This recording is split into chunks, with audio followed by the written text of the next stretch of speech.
Okay.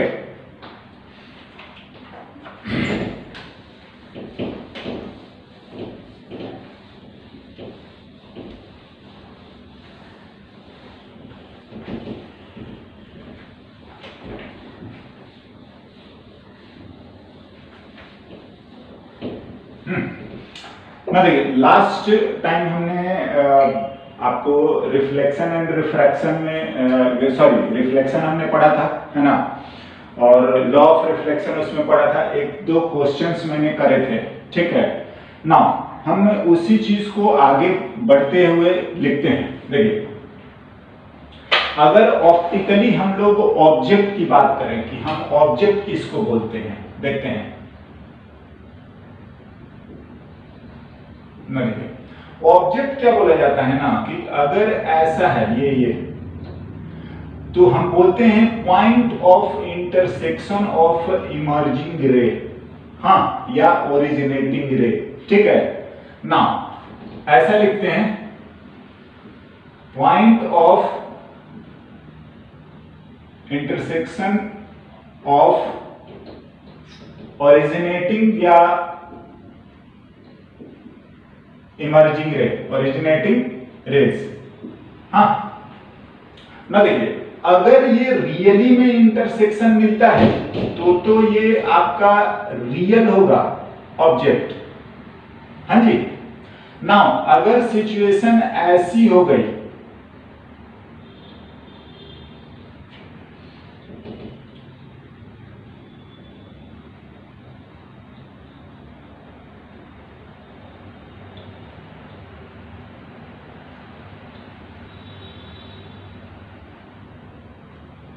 Sorry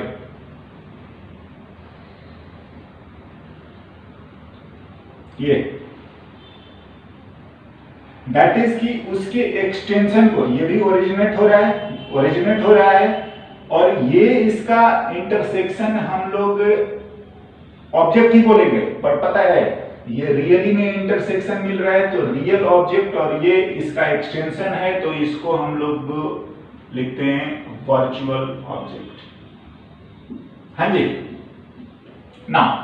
similarly image का definition optically,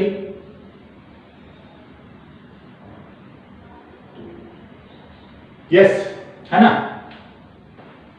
ठीक है ना। इमेज क्या होता है?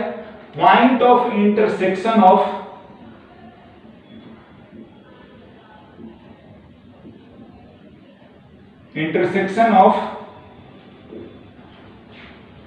अभी तो हम लोग बात कर रहे हैं रिफ्लेक्टेड,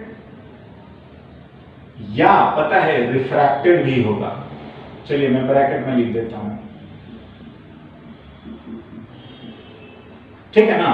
बट फिलहाल तो हम लोग रिफ्लेक्शन पढ़ रहे हैं। Point of intersection of reflected या हम रिफ्रैक्टेड, या हम इसी चीज को बोलते हैं टर्मिनेटिंग, है ना।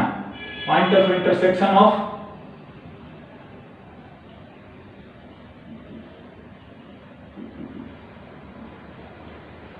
Terminating raise.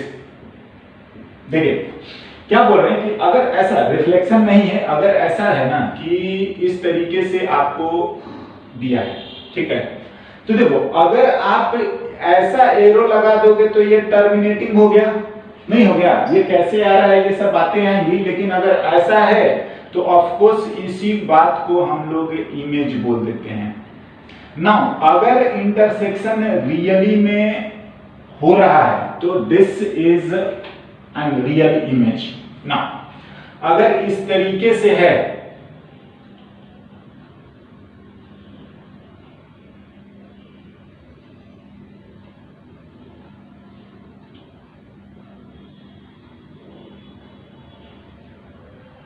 हाँ जी, हो सकता है ये मिरर, ये सब हम आएंगे, लेकिन थोड़ा सा हम आपको समझाना चाह रहे हैं।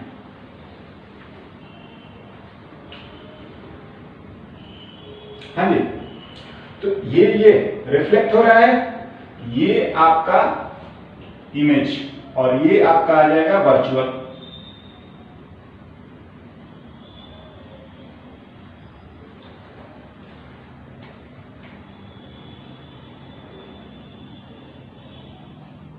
चलिए सॉरी, ये एरो जो है ऐसे,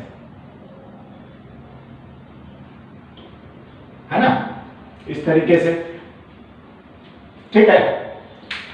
अगर ओरिजिनेट हो रहा है, हाँ, तो हम लोग ये पॉइंट ऑफ इंटरसेक्शन इस तरीके से ओरिजिनेटिंग रे, और अगर हम टर्मिनेटिंग का लिखेंगे तो वो हमारा इमेज हो जाता है। और इसी तरीके से इस चीज को हम लोग रियल और वर्चुअल बोल देते हैं ना।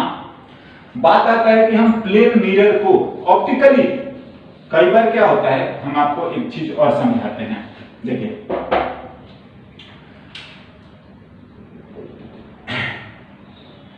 सपोज, हालांकि इमेज फॉर्मेशन हम लोग पढ़े नहीं है, बट मैं थोड़ा सा लॉ ऑफ रिफ्लेक्शन, ये ऑब्जेक्ट रियल है तो आप जानते हो कि यहां से रे निकलेगा, हाँ, ओरिजिनेट हो रहा है, समझ रहे हैं। और अगर मैं लॉ ऑफ रिफ्लेक्शन यहां पर यूज कर देता हूं, ठीक है ना, बिल्कुल, ये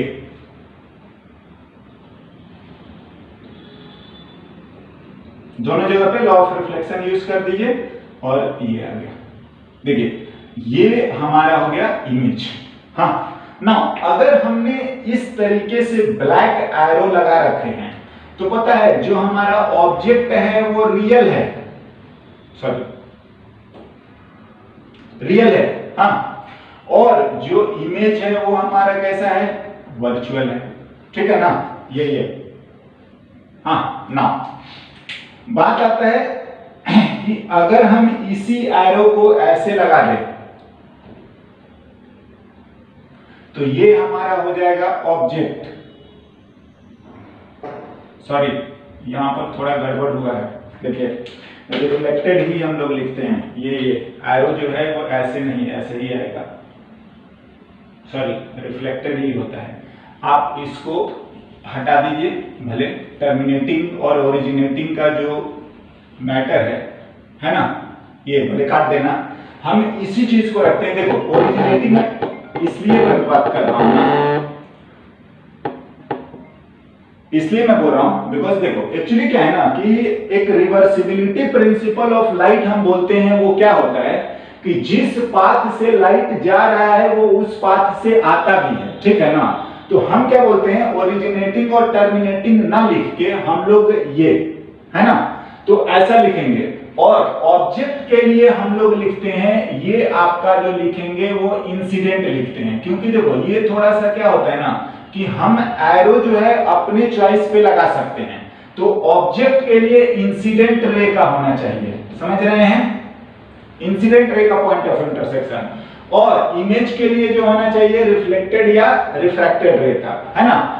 क्यों, क्योंकि हम लोग साइन जो है ना वो अपने यूज के हिसाब से यूज करते हैं, और मैं उसी के अकॉर्डिंग लिख रहा हूं कि अगर मैंने ये रेड वाला लगा दिया तो ये हमारा ऑब्जेक्ट हो जाएगा, मतलब ये इंसिडेंट रे है, ठीक है ना। दूसरा, और साइमल्टेनियसली ये हमारा क्या हो जाएगा, रिफ्लेक्टेड, मतलब ये क्या हो जाएगा कि ये हमारा इस बार इमेज हो जाएगा, समझ रहे हैं, रेड के लिए। तो इट्स अप टू यू कि हम एरो कैसा लगाते हैं। ध्यान ये रखना है कि जब आप बात करोगे इस रेड एरो के कॉरस्पॉन्डिंग तो ये इंसिडेंट रे आएगा, हाँ, और इसका पॉइंट ऑफ इंटरसेक्शन अगर रियली में होता है तो वो रियल ऑब्जेक्ट होगा, अगर हम लोगों ने एक्सटेंड करा है और ये इंटरसेक्ट कर रहा है तो ये हमारा वर्चुअल होगा, समझ रहे हैं ना।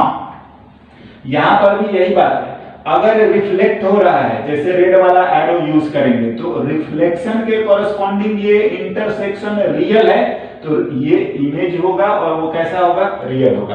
देखिए एक रियल और वर्चुअल बोलना, वो तो बात ये है कि क्या इंटरसेक्शन रियल है तो रियल होगा, चाहे वो ऑब्जेक्ट हो चाहे वो इमेज हो, है ना।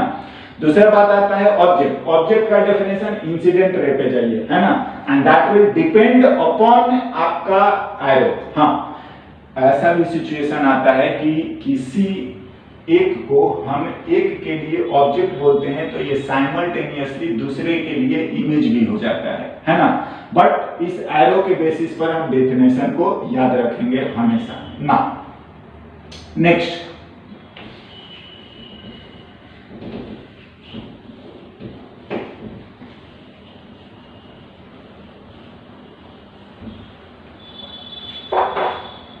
प्लेन मिरर, है ना।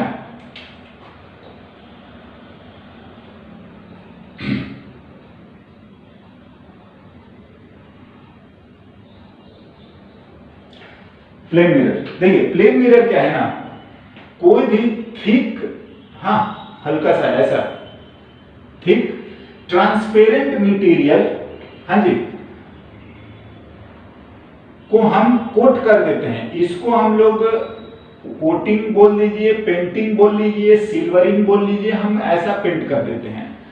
थिक ट्रांसपेरेंट, हाँ हॉरिजॉन्टल, ठीक है ना, स्मूथ सरफेस को अगर हम एक तरफ से कोट कर देते हैं तो यही चीज हमारा आगे चल के क्या होता है कि हम इसको ऐसे लिखने लगते हैं, ये ना, इस सरफेस को हम लोग रिफ्लेक्टिंग पार्ट लिखते हैं, रिफ्लेक्टिंग सरफेस,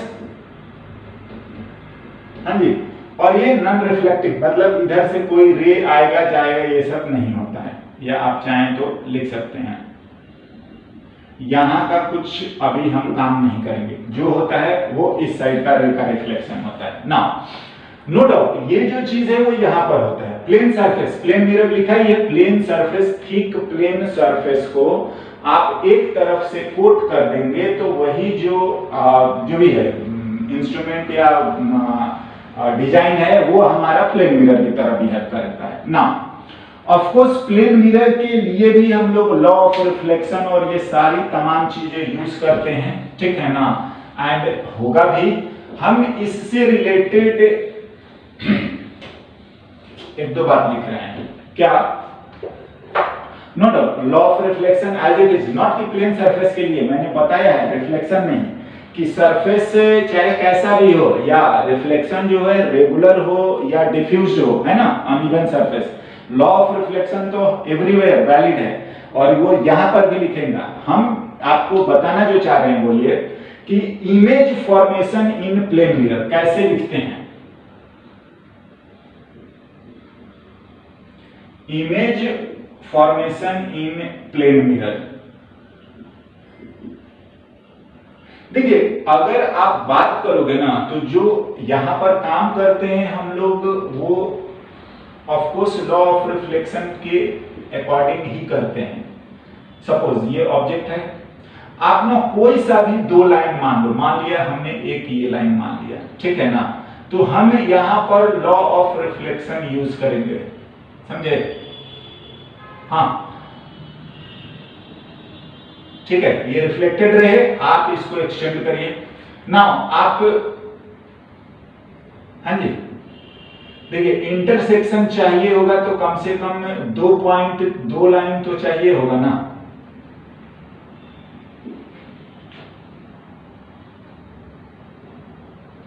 ठीक है। हम दोनों जगह पर लॉ ऑफ रिफ्लेक्शन अगर बोलोगे तो एक बार यहां पर और एक बार यहां पर लॉ ऑफ रिफ्लेक्शन यूज करा, राइट, है ना। ना देखिए ये इंसिडेंट रे है, ये ऑब्जेक्ट है, और ऑफ कोर्स आपका ये जो है वो रियल है, हाँ, ये रिफ्लेक्टेड रे है और इसका इंटरसेक्शन अभी एज पर द एरो लिख रहे हैं, ये हमारा इमेज है और ये फिलहाल जो आ रहा है वो कैसा है, वर्चुअल। देखिए हमने यूज करा है लॉ ऑफ रिफ्लेक्शन, बट मैं बता रहा हूं कि कैसे करते हैं। अगर इमेज बनाना होगा ना तो क्या करेंगे कि हम ये काम नहीं करेंगे, आप क्या करते हैं, आप चुपचाप ऑब्जेक्ट से मिरर पे परपेंडिकुलर ड्रॉ करें, समझ रहे हैं, और आप उसको एक्सटेंड करिए। जितनी डिस्टेंस पर आपका ऑब्जेक्ट है मिरर से उतनी ही डिस्टेंस पर ही आपका इमेज होगा, समझ रहे हैं। डायरेक्टली ऑब्जेक्ट से एक लाइन ड्रॉ करें परपेंडिकुलर टू द मिरर, हाँ, और जितनी डिस्टेंस पर आपका ऑब्जेक्ट है मिरर से दूसरी साइड उतनी ही डिस्टेंस पर आपका इमेज होगा उसी परपेंडिकुलर लाइन पर, राइट। नाउ आप इसको ऐसे नहीं समझ सकते हो कि नो डाउट इंसिडेंट रे जो है वो ये है, अरे ये भी तो एक रे है परपेंडिकुलर वाला, तो रिफ्लेक्टेड रे ये है, तो आप जानते हैं कि इंसिडेंट रे पर ऑब्जेक्ट है तो रिफ्लेक्टेड रे पर ही इमेज होगा ना, बिल्कुल होगा ना। जैसा ये वाला है वैसा ही ये है और जैसा ये है वैसा ही ये है, तो ये वाले दोनों भी तो बराबर हो जाएंगे, नहीं आ जाएंगे। तो हम इस तरीके से लिखते हैं, क्या करते हैं स्टेप वाइज ना। यहां पर देखो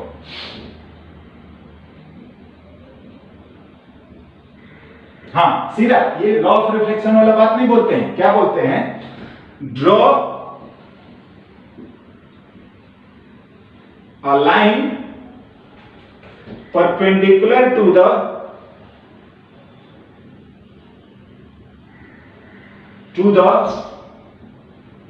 मिरर, हाँ plane mirror of course, and extend it to other side।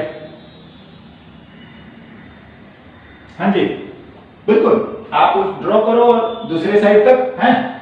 Now step 2,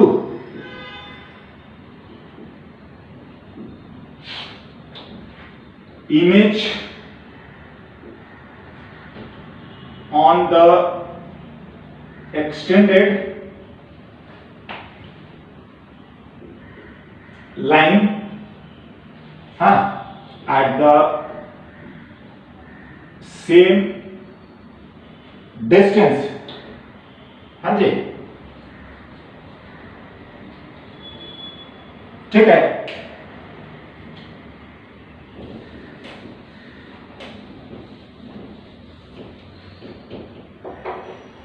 Image on the extended line at the same distance from the mirror, as that of object। जितने distance पर object है उतना ही पर image आप बना दो ना। और थर्ड ये स्टेप, ये हम काम करते हैं, ड्रॉ एनी टू लाइन, हाँ जी कोई भी, from object on mirror, ठीक है, that will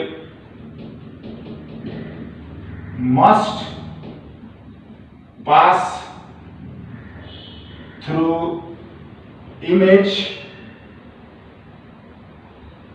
after reflection। बिल्कुल है ना। देखिए अगर आप ध्यान दोगे तो हम क्या बोल रहे हैं ना, कि पहले अगर आप इसको ऑब्जेक्ट मान रहे हो तो आप एक लाइन इस पे मिरर पे परपेंडिकुलर ड्रॉप करिए, हाँ जी, जितनी डिस्टेंस पर ऑब्जेक्ट है उतनी ही डिस्टेंस पर आपका इमेज होगा इसी परपेंडिकुलर लाइन पर। ये हमने पहले दो स्टेप बोले हैं, बिल्कुल हो गया। नाउ थर्ड स्टेप बोल रहा है कि अब आप ना कोई भी दो लाइन ड्रॉ करिए, रे ड्रॉ करिए यूजिंग लॉ ऑफ रिफ्लेक्शन, और ऑफ कोर्स वो रिफ्लेक्शन के बाद यहीं से पास होगा। समझ रहे हैं ये एंड इस तरीके से हम बहुत सिंपल वे में इमेज फॉर्मेशन इन अ क्या प्लेन मिरर लिख सकते हैं ना।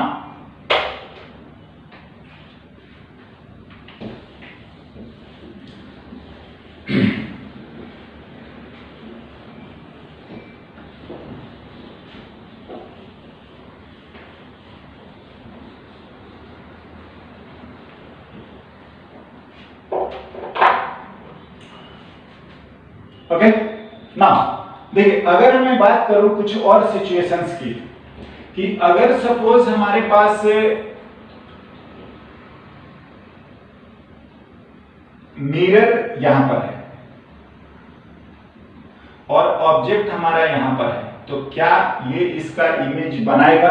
हाँ, पहला बात तो ये है, क्या ये इसका इमेज बनाएगा? दूसरी बात, बनाएगा तो कहां बनाएगा? देखो बात ऐसा है ना कि बिल्कुल सिमिलर वे में आप ड्रॉ कर दो, क्या मिरर है या नहीं है, आप उसके लाइन को एक्सटेंड करिए, उस पे परपेंडिकुलर ड्रॉप करिए और बिल्कुल सेम डिस्टेंस पर आप इमेज को ड्रॉ कर दीजिए। बिल्कुल यही आना है, चाहे वो इमेज हो या ना हो, ऐसा मिरर उसके सामने हो या ना हो। ना कैसे?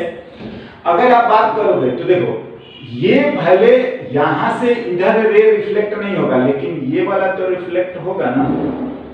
हाँ जी, और पता है ये भी लॉ ऑफ रिफ्लेक्शन यूज करिएगा तो वो पास होगा वहीं से।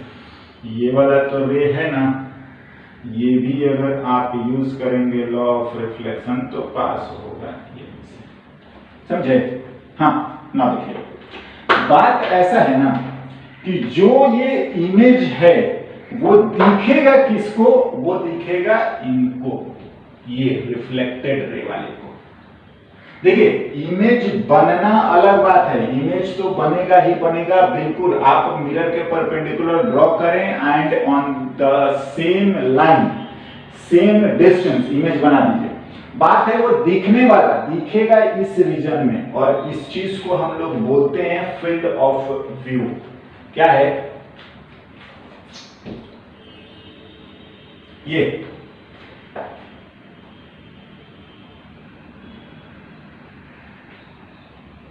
हाँ जी, फील्ड ऑफ व्यू।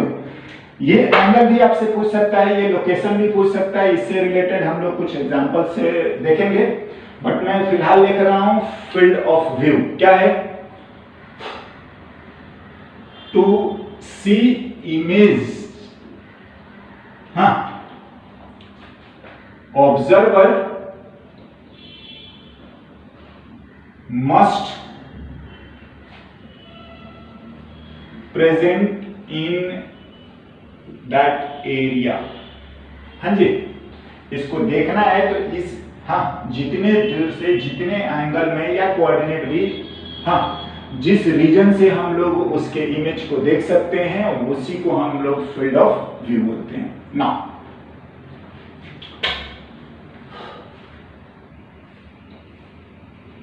एक क्वेश्चन देखते हैं, हाँ देखते हैं।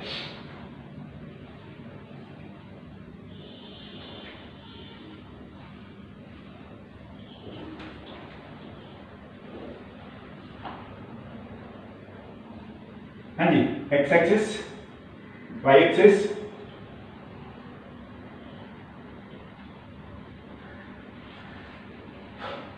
मिरर है, यस। चलिए हम इसको ए एंड बी लिख लेते हैं मिरर का। कोऑर्डिनेट दिया गया है आपका 2,1, हाँ 2,3। एक्स कोऑर्डिनेट सेम है, वाई कोऑर्डिनेट चेंज हुआ है। नाउ ऑब्जेक्ट को हमने रख रखा है 1,0 पर। हाँ, पहले तो हमें इमेज भी बताना है, right? Find the location of image on कहां? X axis. हाँ जी, ऑफ कोर्स उसी पे बनने वाला है। And also find field of view on y axis। देखिए ऑब्जर्वर को बोल रहा है कि ऑब्जर्वर को इसी पे चलेगा, समझ रहे हैं? ये इधर y एक्सिस पे देखना है, तो हमें y एक्सिस का फील्ड ऑफ व्यू बताना है। देखिए पहली बात तो ये मैं बोलूंगा कि जैसा इसको लिखना है कि मिरर है या नहीं है, आप उसको इलोंगेट कर लीजिए। हाँ जी, आप परपेंडिकुलर ड्रॉ करिए, हाँ, और जितनी डिस्टेंस पे है उतनी डिस्टेंस पे, तो ये 1, ये 2, 1 यहाँ, ये कितना आ जाएगा? 3,0। आई होप कोई दिक्कत होनी नहीं चाहिए। हाँ ना, देखो मैं बोल रहा हूं कि अब ये इमेज मिल गया ना, तो आप ये काम कर सकते हैं। क्या? देखिए जो सबसे पहला रे रिफ्लेक्ट होगा वो ए से रिफ्लेक्ट होगा, बिल्कुल, और ऑफ कोर्स वो इससे पास हो रहा होगा।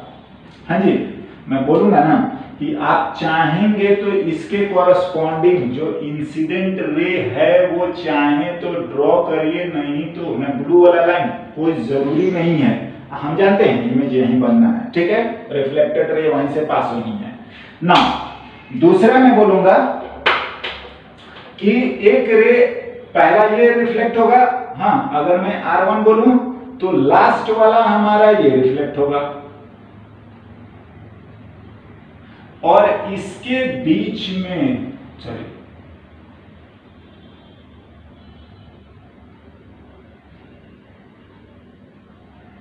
है ना, इसके बीच में तो सारा दिखेगा, और ये आपका फाइनल या R2 है। तो जो आपको दिखेगा, सपोज ये M है और ये M है, तो ये एम के बीच में जो ऑब्जर्वर रहेगा उसको दिखेगा, या हम इसी को बोल रहे हैं क्या, field of view on y axis. Now again मैं बोलूंगा, आप चाहें तो इस ब्लू लाइन को ड्रॉ करिए, मतलब इंसिडेंट रे को ड्रॉ करिए, नॉट नेसेसरली, हाँ जरूरी नहीं है। चलिए मैं इसको ओ लिखा हूं, आई लिखा हूं, इसको मैं पी लिख लेता हूं, और देखो अगर ये एंगल थीटा है, बड़ा वाला एंगल को आप फाई लिख लो, तो आप देखो ट्रायंगल लिखिए, आपका काम हो जाएगा, है ना। लिखते हैं,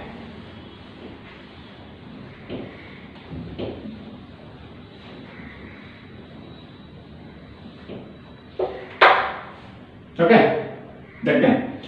तो हम लोग ट्रायंगल देखिए क्या क्या लिखा जाए, ट्रायंगल ए पी जो भी है, ए पी आई एंड ये छोटा वाला triangle A P I and हम लोग आई एन, और इसको क्या लिखें, चलिए पी लिखे हैं, इसको क्यू लिख रहे हैं, ओरिजिन को कोई बात नहीं क्यू लिख लेते हैं। एंड ट्रायंगल जो है आपका एम क्यू आई, ये आइडेंटिकल है, सिमिलर हैं, नहीं है,